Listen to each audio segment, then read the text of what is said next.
سمع هوس.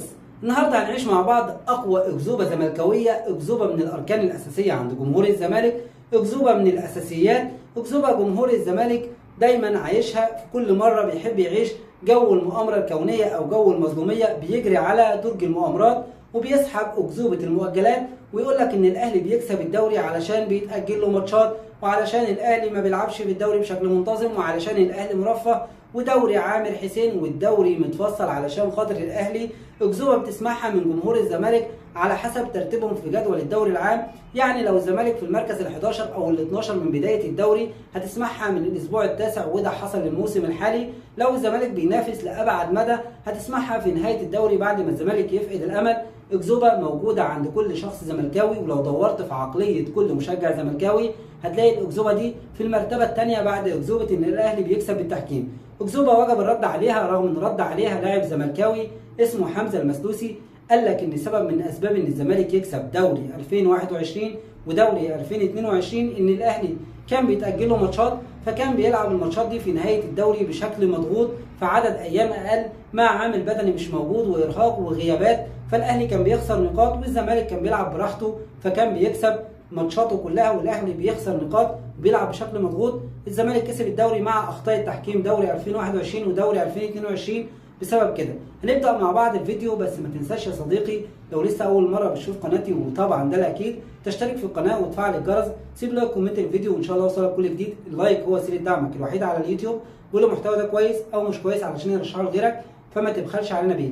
هنبدا مع بعض من حيث او هنقارن عدد الماتشات بتاع الزمالك والاهلي مع بعض الموسم الحالي، عدد المباريات اجمالا، عدد السفريات، وعدد البطولات اللي شارك فيها كل فريق وهو بيلعب 15 مباراه في الدوري. الاهلي وصل للمباراه 15 وحقق انجاز الزمالك الموسم الحالي في الدوري، والاهلي اجمالا لعب 29 او 39 مباراه والزمالك لعب 29 مباراه. تخيل الرقم، الاهلي لعب 39 مباراه والزمالك لعب 29 مباراه، 15 في الدوري لعبهم الزمالك، 12 في الكونفدراليه و2 في كاس مصر، رغم ان في الكونفدراليه في مباراه كده هنحسبها اتلغت للزمالك، هنقول الزمالك لعب 29 مباراه والاهلي لعب 39 مباراه، لعب 15 في الدوري المصري، لعب 12 في دوري ابطال افريقيا، لعب 3 كاس عالم للانديه يعني 30 مباراه، لعب 4 في السوبر ليج ودي بطوله الزمالك ما يعرفش عنها حاجه يعني 34 مباراه، لعب مباراه في السوبر الافريقي يعني 35 مباراه، لعب مباراتين في السوبر المصري في الامارات 37 مباراه، ولعب مباراتين في كاس مصر يعني 39 مباراه. الاهلي لعبهم، لعب ازيد من الزمالك 10 مباريات. هنيجي نقارن من حيث عدد البطولات، الاهلي وهو بيلعب 15 مباراه في الدوري كان بيلعب في كام بطوله، والزمالك وهو بيلعب 15 مباراه في الدوري كان بيلعب كام بطوله. هنبدا من الزمالك وهنلاقي الزمالك وهو بيلعب بطوله الدوري شارك في بطولتين فقط لا غير مع بطوله الدوري، يعني 3 بطولات اجمالا للزمالك. بطوله الدوري العام وقلنا لعب 15 مباراه، بطوله الكونفدراليه، بطوله كاس مصر اللي لعب فيها مباراتين يعني 3 مباريات فقط لا غير الزمالك لعبهم، او 3 بطولات الموسم الحالي الزمالك لعب فيهم. الاهلي الموسم الحالي شارك في كام بطوله وهو بيلعب 15 مباراه في الدوري؟ هتلاقي ان الاهلي شارك في 6 بطولات غير بطوله الدوري الموسم الحالي، الدوري المصري، كاس مصر، السوبر المصري، دوري ابطال افريقيا، السوبر الافريقي، كده 5 بطولات، كاس عالم للانديه والسوبر ليج، يعني كده 7 بطولات الاهلي شارك فيهم مقابل 3 بطولات للزمالك.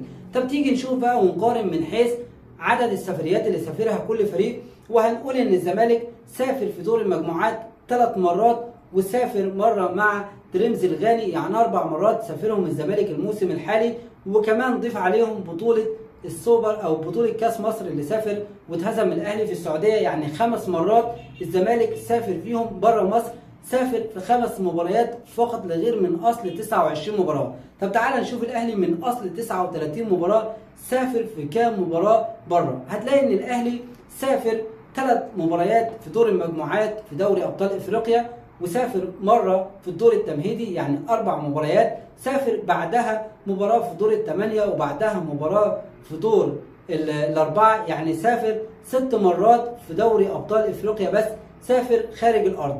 ضيف عليهم بقى مرتين في دوري السوبر الافريقي سافر فيهم مره جنوب افريقيا لصن داونز ومره لسيمبا، يعني 8 مرات الاهلي سافر فيهم خارج مصر من اصل 39 مباراة. الموضوع وقف عند كده. الاهلي لعب كاس العالم للاندية في السعودية، يعني 9 مرات الاهلي سافر فيهم بره مصر في عدد المباريات. طب وقف الموضوع عند كده. الاهلي لعب السوبر الافريقي في السعودية، يعني 10 مرات الاهلي لعب فيهم خارج الديار المصرية. الموضوع ما وقفش عند كده. الاهلي لعب مع الزمالك في نهائي كاس مصر وسافر السعودية، يعني 11 مرة الاهلي سافر فيهم بره مصر. طب كمان الاهلي لعب كاس السوبر المصري في الامارات، يعني 12 مرة الاهلي سافر بره مصر يلعب ماتشات، منهم ماتشين في الامارات ومنهم 3 ماتشات في السعوديه في كاس العالم للانديه. لو جيت تدور كام مباراه الاهلي لعبها بره ارضه هتلاقي ان 3 في كاس العالم للانديه و2 في الامارات، يعني 5 ماتشات، وكاس مصر وكمان السوبر الافريقي يعني 7 ماتشات، وضيف عليهم 6 زي ما قلنا في بطوله دوري ابطال افريقيا، يعني 13 مباراه الاهلي لعبهم بره. ضيف عليهم بقى مباراة سيمبا، مباراة سان داونز، يعني تقريبا اجمالا الاهلي لعب 15 او 16 مباراة خارج ارضه من اصل 39 مباراة. وتخيل العدد وتخيل كمية السفر، تخيل السفريات اللي الاهلي سافرها بره ارضه وتخيل السفريات اللي الزمالك سافرها. شوف الاهلي وهو بيلعب 15 في مباراة في الدوري سافر كم مرة بره. شوف الزمالك وهو بيلعب 15 مباراة في الدوري سافر كم مرة بره. شوف الاهلي وهو بيلعب